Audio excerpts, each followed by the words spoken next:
And welcome back, ladies and gentlemen, to Final Fantasy 12, the Zodiac Age Struggle for Freedom. Sorry if my voice sounds a little lower than usual. It's because still dealing with the cold, even though it's spring already. It just hasn't been warming up that much as of late. For those who are in the East Coast, anyways. So, pretty much here, I'm just going to be finishing out the Giza Plains, going to find the last of the tree stumps to be sent across the ocean. I believe there are only about 2 left at this point. We will be visiting that area later on when it's relevant. No need to do it right now, of course. In fact, when I recruit the next party, the guest party member, I can possibly tackle that. But at the moment, but not at the moment right now. Oh man.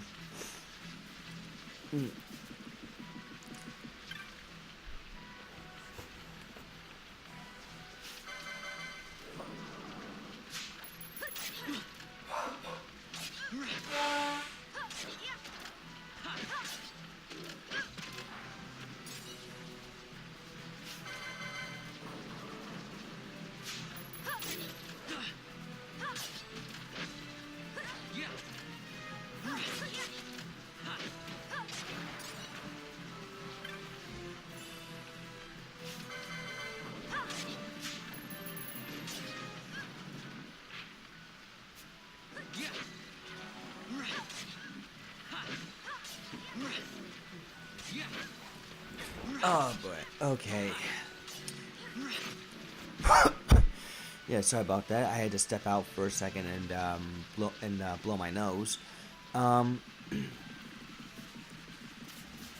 So I guess that what do you call it? As far as things to talk about, there's not very much to talk about for me at the moment. At least until we get to the Ozmone Plains.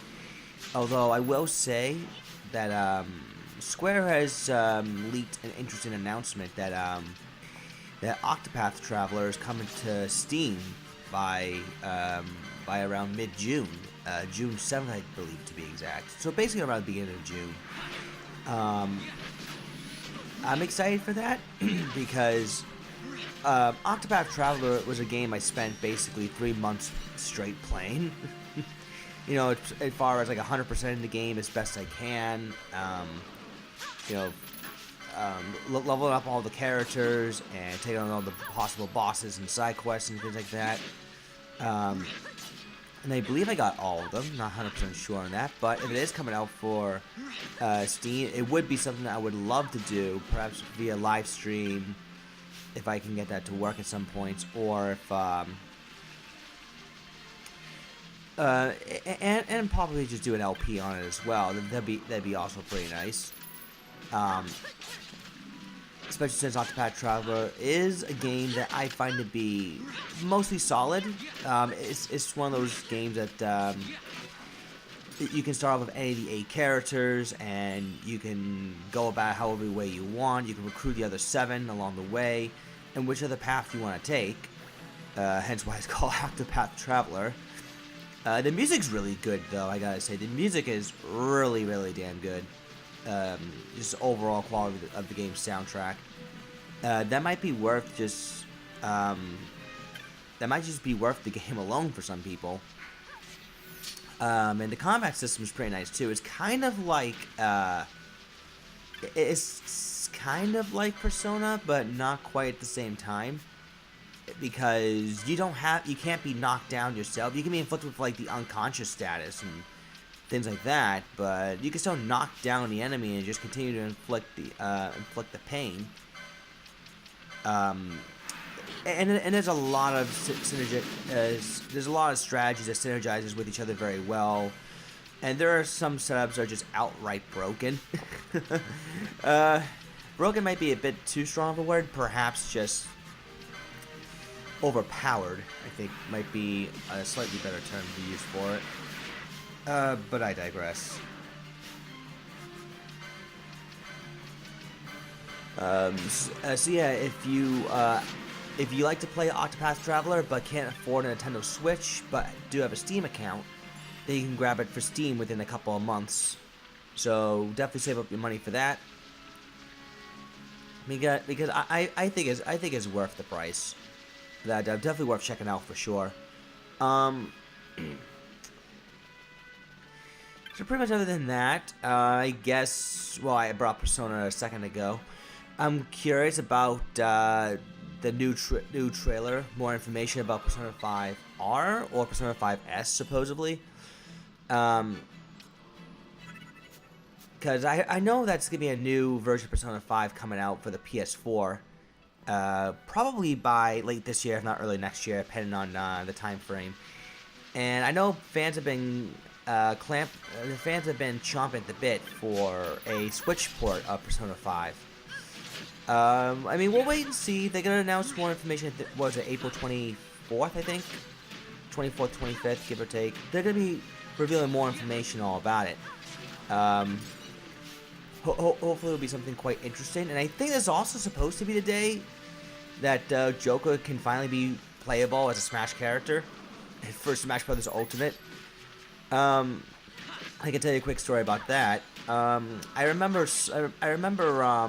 hearing about the Game Awards, where they just talk about best game of the year, best game this, best game that, and then, I didn't really watch the awards because, I could probably just catch it on YouTube or something if I ever wanted to. But then something really caught my attention. A friend of mine texted me in the middle of the night saying that Joker's been confirmed for Smash Ultimate. I'm like, no fucking way.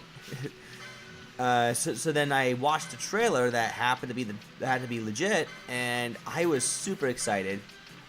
Really, really super excited when I saw that trailer.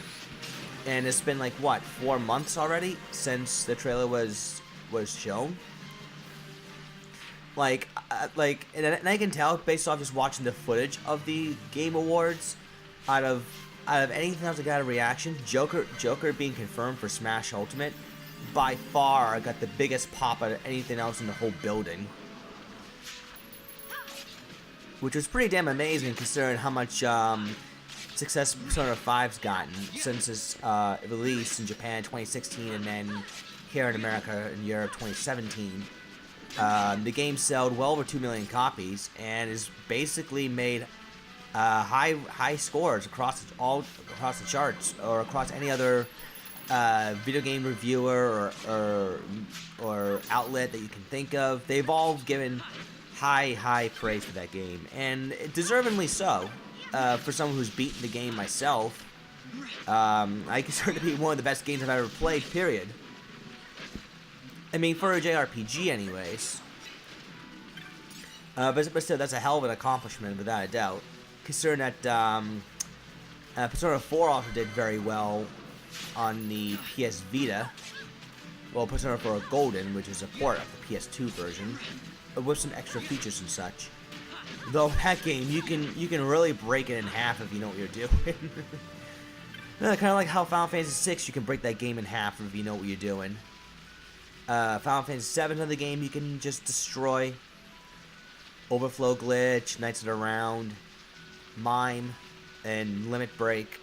Or Mime Omni Slash, to be more specific, but alas, there are plenty of other RPGs out there I can imagine that if you know what you're doing, you can go out of your way to just absolutely snap the game in two.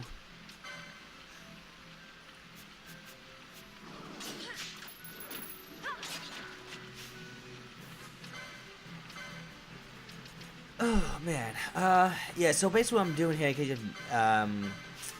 so basically what I'm trying to do here is I discovered that, not discovered, but rather I figured out for myself that it's better to have AoE magic on your side, because you could just lure in a group full of enemies and then just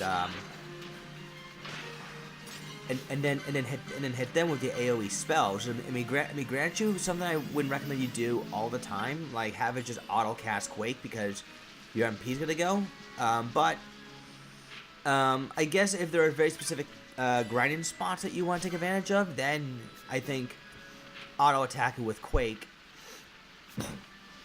or anything else that might have AoE could be pretty beneficial, considering you try hit a group of enemies at once.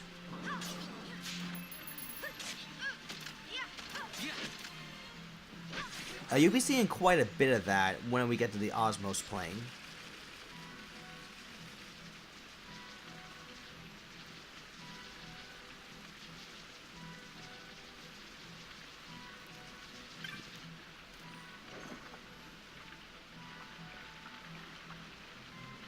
Yeah, I was just also just looking around for any more tree stumps that I can knock down. There it is.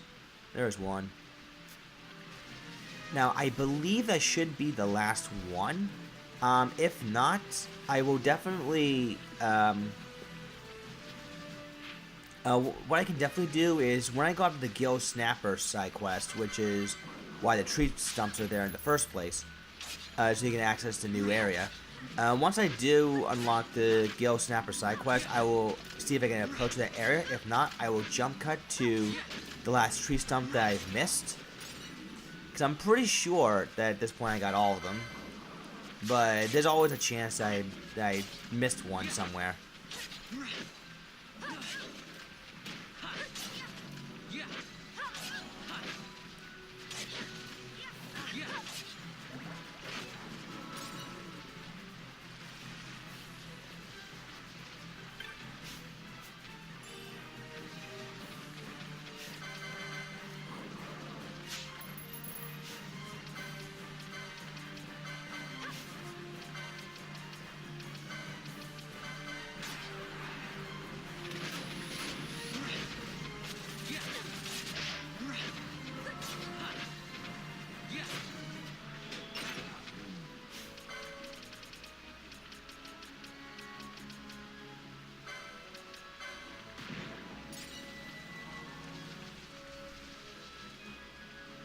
Okay, let's see. I think that I will try and go through some moats to see what else I can use.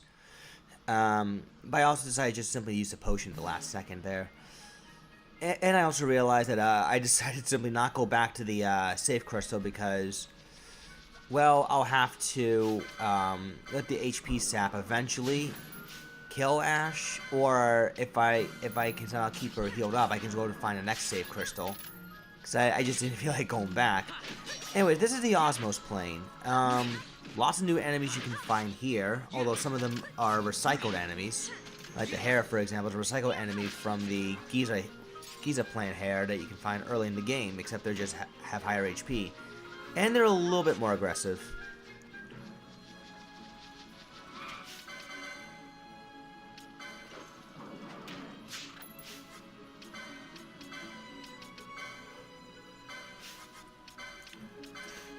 And this is where spells like Quake and Arrow are going to be extremely helpful here, because these enemies here, at least in this patch, have a lot of HP. The only good thing about that is they don't hit. They can hit hard, but not like they're impossible to take out at your current level, anyways.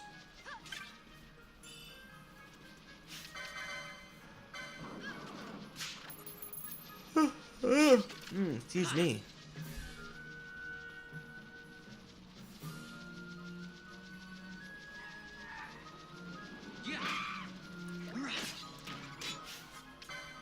There's also plenty of new items to steal too. I think at one point, I managed to snag like a golden helmet, which is pretty nice.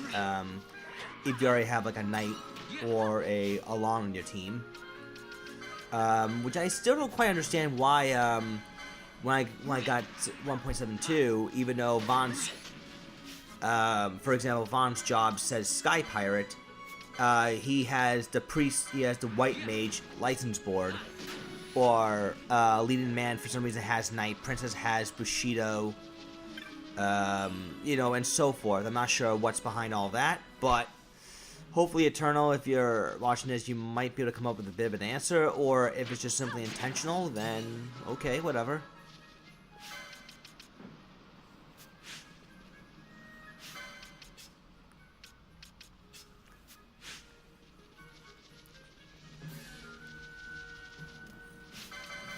But yeah, basically the second half of this video is going to be me just trying to show off some new monsters, some new areas in the Ozmone Plains.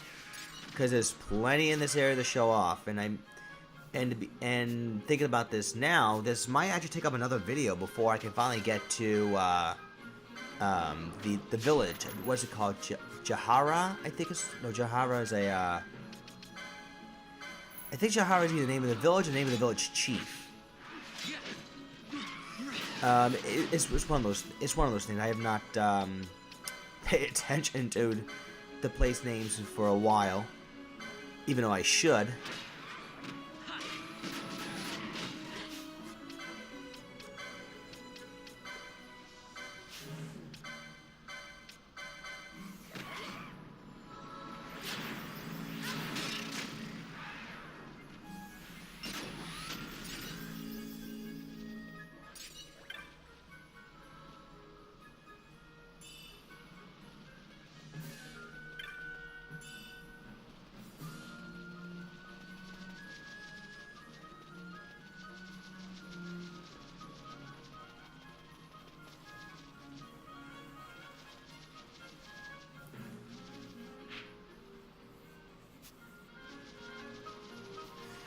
Alright, so, I'm trying to think of what else is there to talk about. I apologize if I, ramble on from time to time. It's just that, I'm doing this by myself, so that I have no other person to commentate with me over this, so I can make up some conversation. And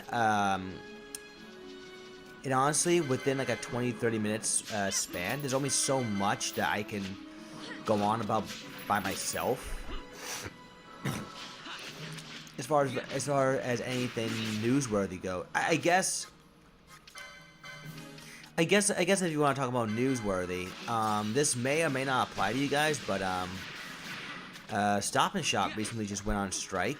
I guess what happened was that the company didn't want to pay their employees time and a half on Sundays and time and a half on holidays. It was a rumor that was circling around for quite a while now, and just yesterday at the time of this recording anyways, as of yesterday, April 11th, the employees officially started to go on strike. As a matter of fact, the shoppers was told to leave their groceries in the store and leave the store. So because the employees were being on strike, the customers can't do their shopping there. Stop and Shop themselves says they have a contingency plan in the works. So I'm not sure exactly what they're referring to. Maybe they might. I mean, for one, they probably they won't. At least I don't think they won't. But they most certainly shouldn't just sack some of their employees, because that would make the situation worse. So I think they have to. So I really think they have to come up with something to either give the employees what they want, because I guess the state of Massachusetts is, I'm not sure if it's just a state or if it's just a store specifically, but they're trying to do away with time and a half on Sundays. I'm not sure if that's because maybe it's just costing the state too much money to pay all these people, or they have a different idea in mind. I'm not sure. But either way, it does sound like a bit of a messy time to work at a grocery store, especially if you are working at a Stop and Shop. Yeah, I don't know. I'm sure there's probably problems like that everywhere, not just around the New England area. Like even Papa Gino's got recently bought out by, I think it was who bought out Papa Gino's again? Hold on, 2 seconds ago.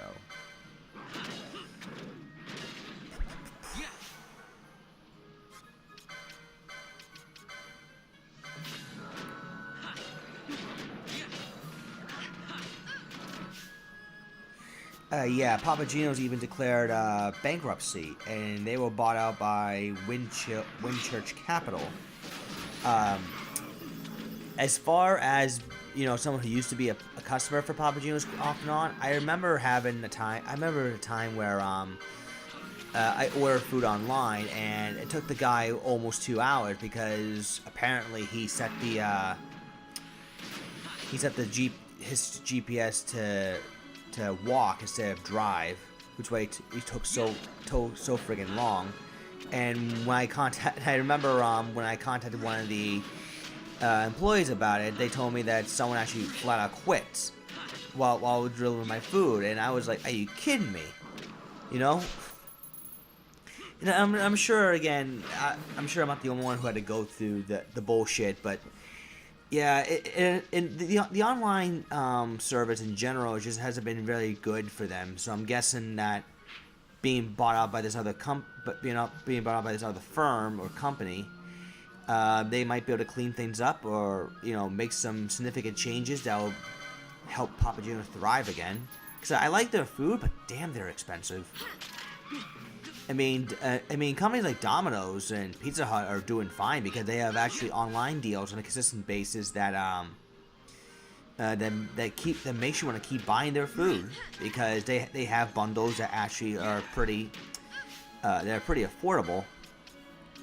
But anyways, back to the video for 1 second.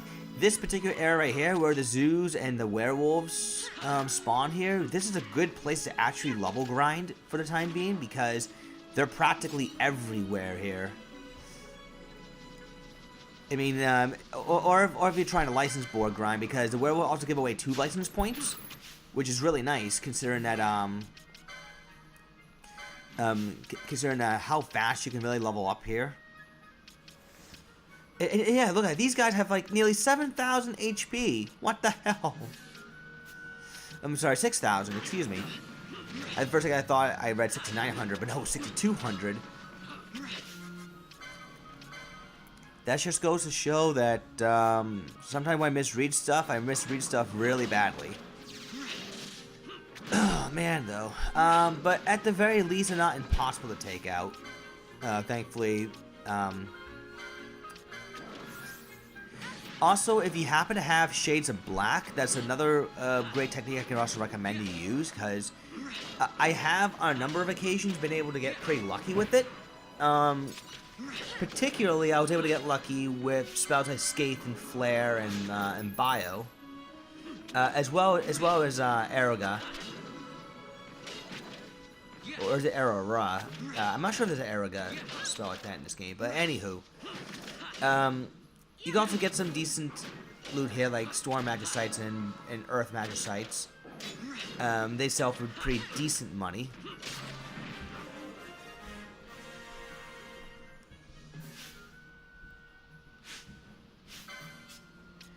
We're just gonna just whack away, and there we go. Yeah, 400 experience points, which is pretty good at this point in the game, as well as two job points. So in a weird way, if you ever want to do like a low level run, you can always just keep license point grinding at the at one of the earlier areas and just keep one shot in the poor desert wolves and get like maybe 2 experience points. I don't know if there was a no EXP gain. No, actually there is. Technically there is.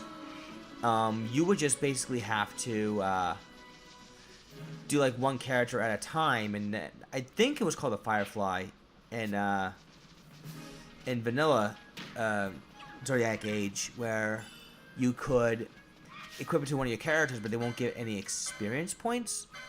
I believe that was the old Firefly description. I suppose, because again, I suppose if you wanted to keep it low level, you would avoid every encounter. Except for bosses, of course. But yeah, here comes a whole horde of enemies. So if you have Shades, yeah, this is where I decided to say fuck it and use one of the moats, because to be honest with you, if I'm ever gonna be using the moat, I'd rather just use it right then and there. You could do warp moats, but I think that means that you won't get any experience.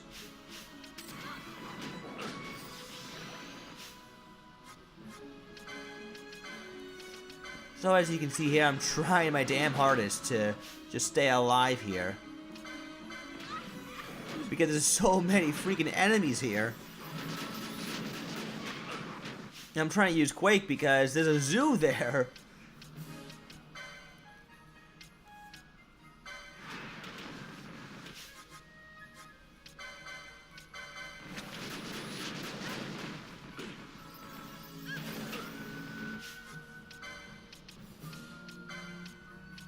Oh man. Alright, so yeah, again, so if you find yourself caught in that bad situation like I have, if you have any AoE spells like Quake or Dark, use them. Like you should absolutely use them because you can still be hitting like a lot of enemies there. I don't know if they're excuse me. I don't know if they're vulnerable to disable. If they are, then they're gonna be pretty much just be easy pickings.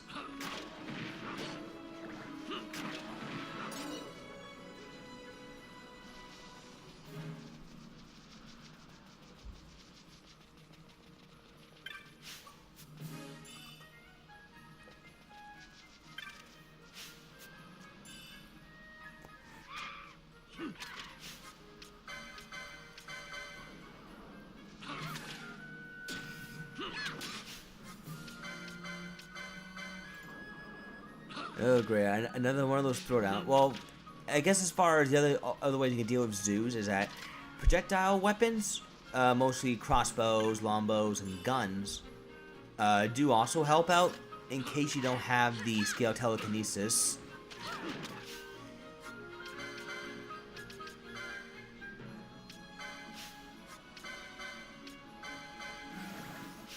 I guess spears. Actually, can spears hit flying types in this one?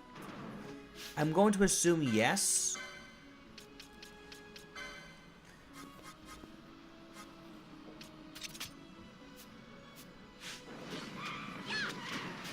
Oh, great. Now the game's all here. Like, literally, this is like a friggin' throwdown right here. I changed the gamut to Shades of Black because I want Fran to be casting black magic at all times. Or at least as much powerful black magic as I can pull off. But yeah, god damn, they're like everywhere. Silence Gut, that's not what I quite need. Blind Gut would have been okay. They could at least start missing their physical attacks.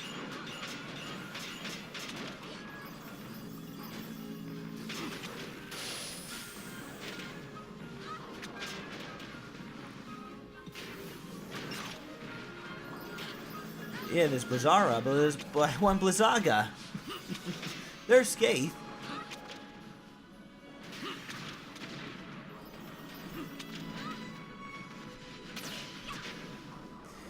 Alright, there's only about a couple minutes left, about 90 seconds left in the video. Come on, come on guys, you can hang in there. You can hang in there. Don't give up. Don't surrender. Oh god damn it. Hello.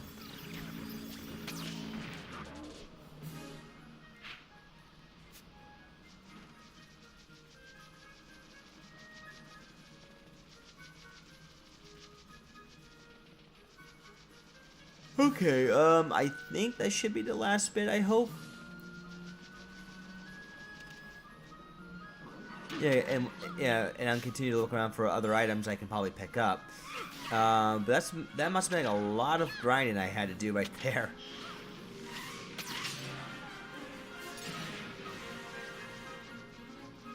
$100 gil. You could probably give me a little more than that game. Just put it out there.